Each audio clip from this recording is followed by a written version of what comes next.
ఆదికాండము చాప్టర్ 26 అబ్రాహాము దినములలో వచ్చిన మొదటి కరవుగాక మరియొక కరవు ఆ దేశములో వచ్చెను.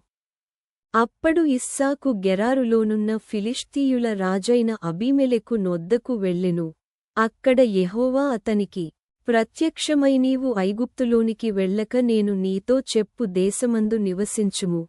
ఈ దేశమందు పరవాసివై యుండుము. నేను నీకు తోడయుండి నిన్ను ఆశీర్వదించెదను.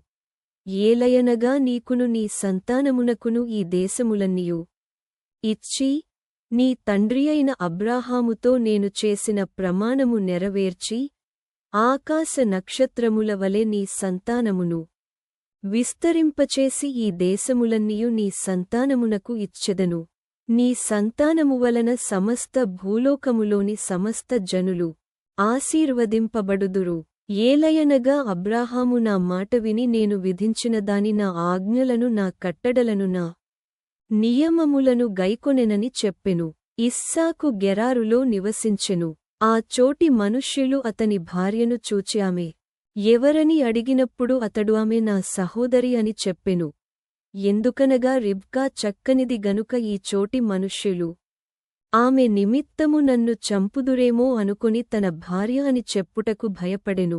అక్కడ అతడు చాలా దినములుండిన తరువాత ఫిలిష్తీయుల రాజైన అబీమెలెకు కిటికీలో నుండి చూచినప్పుడు ఇస్సాకు తన భార్యయైన రిబ్కాతో సరసమాడుట కనబడెను. అప్పుడు అబీమెలెకు ఇస్సాకును పిలిపించి ఇదిగో ఆమె నీ భార్యయే, ఆమె నా సహోదరి అని ఏల చెప్పితివని అడుగగా ఇస్సాకు ఆమెను బట్టి నేను చనిపోవుదునేమో అనుకొంటినని అతనితో చెప్పెను.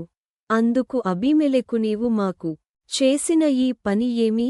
ఈ జనులలో ఎవడైనా ఆమెతో భయముగా శయనించవచ్చునే. అప్పుడు నీవు మామీదికి పాతకము తెచ్చిపెట్టు వాడవుగదా అనెను.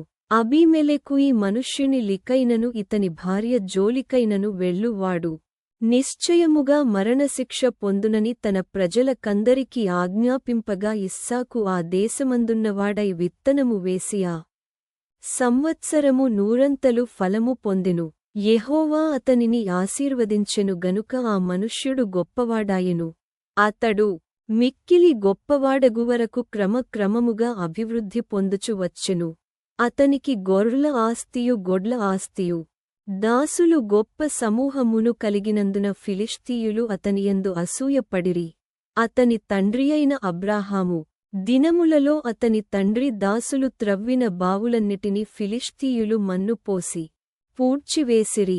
అబీమెలెకు నీవు మాకంటే బహుబలము గలవాడవు గనుక మాయొద్ద నుండి వెళ్ళిపొమ్మని ఇస్సాకుతో చెప్పగా ఇస్సాకు అక్కడ నుండి వెళ్లి గెరారు లోయలో గుడారము వేసికొని అక్కడ నివసించెను. అప్పుడు తన తండ్రియైన అబ్రాహాము దినములలో త్రవ్విన నీళ్ల బావులు ఇస్సాకు తిరిగి త్రవ్వించెను. ఏలయనగా అబ్రాహాము మృతిబొందిన తరువాత ఫిలిష్తీయులు వాటిని పూడ్చివేసిరి. అతడు తన మరియు ఇస్సాకు దాసులు ఆ లోయలో త్రవ్వగా జలలుగల నీళ్లబావి దొరికెను. అప్పుడు గెరారు కాపరులు ఇస్సాకు కాపరులతో జగడమాడి ఈ నీరు మాదే అని చెప్పిరి. గనుక వారు తనతో కలహించినందున అతడు ఆ బావికి ఏసెకు అను పేరు పెట్టెను. వారు మరియొక బావి త్రవ్వినప్పుడు దాని కొరకును జగడమాడిరి గనుక దానికి సిత్నా అను పేరు పెట్టెను. అతడు అక్కడ నుండి వెళ్లి మరియొక బావి త్రవ్వించెను. దాని విషయమై వారు జగడమాడలేదు గనుక అతడు ఇప్పుడు యెహోవా మనకు ఎడము కలుగజేసియున్నాడు గనుక ఈ దేశమంద అక్కడ నుండి అతడు బెయేర్షెబాకు వెళ్ళెను. ఆ రాత్రియే యెహోవా అతనికి ప్రత్యక్షమై నేను నీ తండ్రియైన అబ్రాహాము దేవుడను. నేను నీకు తోడయున్నాను గనుక భయపడకుము. నా దాసుడైన అబ్రాహామును బట్టి నిన్ను ఆశీర్వదించి నీ సంతానమును విస్తరింపచేసెదనని చెప్పెను. అక్కడ అతడొక బలిపీఠము కట్టించి యెహోవా నామమున ప్రార్థన చేసి అక్కడ తన గుడారము వేసెను. అప్పుడు ఇస్సాకు దాసులు అక్కడ బావి త్రవ్విరి. అంతటా అబీమెలెకును అతని స్నేహితుడైన అహుజతును అతని సేనాధిపతియైన ఫీకోలును గెరారు నుండి అతని యొద్దకు వచ్చిరి.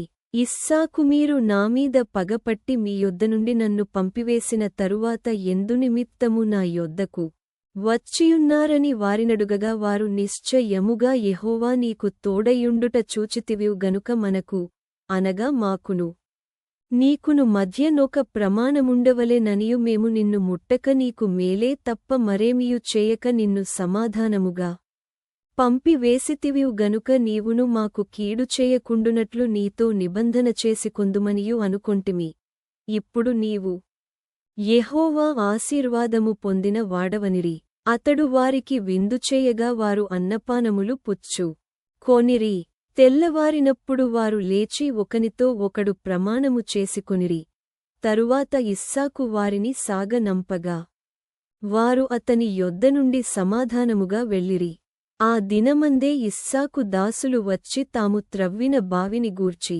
అతనికి తెలియచేసి మాకు నీళ్లు కనబడినవని చెప్పిరి గనుక దానికి షేబా అను పేరు పెట్టెను కాబట్టి నేటివరకు ఆ ఊరి పేరు బెయేర్షెబా ఏసావు 40 సంవత్సరములవాడైనప్పుడు హిత్తీయుడైన బెయేరీ కుమార్తెయగు యహూదీతును హిత్తీయుడైన ఏలోను కుమార్తెయగు బాసెమతును పెండ్లిచేసి కొనెను వీరు ఇస్సాకునకును రిబ్కాకును మనోవేదన కలుగజేసిరి